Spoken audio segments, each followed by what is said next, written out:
just after my 17th birthday, I found myself sitting beside this man who was much older, a virtual stranger, and he was now my new husband. I was born in Pakistan. I grew up in Abu Dhabi, and I was always one of those girls who wanted to go to school and change the world. And then I was 16 years old. I was doing my math homework. I was in grade 11 when my mom came into my room and told me that there's a marriage proposal for you, Samra. And this man, or this boy, lives in Canada, and he's 27. His family is very supportive. They'll send you to school. You won't have any issues with your education. So we think this is the best thing for you. And I resisted. I had nightmares. I wanted to just, scream at the top of my lungs, no. But everybody around me was just like, oh, this is the best thing for you. This is what girls are supposed to do. This is your destiny. I can recognize, of course, that the marriage was abusive to begin with, because abuse is eventually about control, and he had all the control. But at that time, I didn't know that. And it did start in a kind way. He was quite nice to me, and he was supportive of my education, at least in words. But then I became pregnant right away. Even though he was, nice to me in those days, I still wasn't allowed to go out of the house, make any friends, have any independence, didn't have any kind of agency. I felt stifled and suffocated. And then over time, it just became worse and worse. And you live for so long listening to this poison that's inflicted on you every day, such as like you're worthless, you're useless, being called bad words, and everything that goes wrong is your fault.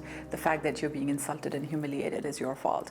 You start internalizing it, and I did too, and I was very young as well, so I didn't have any way of knowing better, no other positive reinforcement around me, no family, no support. So I started believing it. I actually started believing there's something inherently wrong with me. One day he was almost about to kill me, and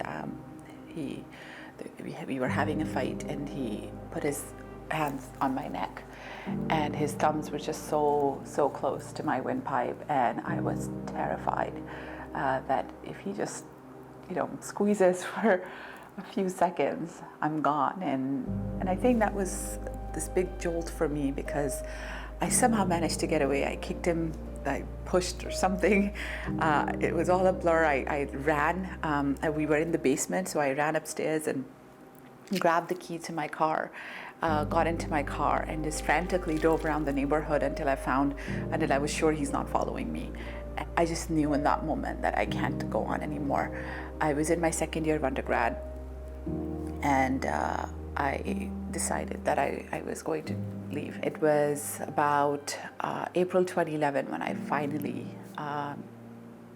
left the marriage and moved to campus housing and picked up those few on-campus jobs, sold butter chicken to students, and eventually graduated. And those couple of years were really tough.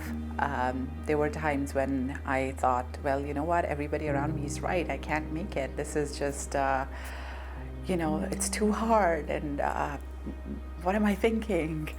But then I would look at my daughters, and I was just like, I have to keep going for them, because I didn't want them to grow up thinking that being treated this way was okay just because they're girls, or for any reason at all. And I wanted them to have a better example and a better life. So that's really what kept me going, even in those very dark days.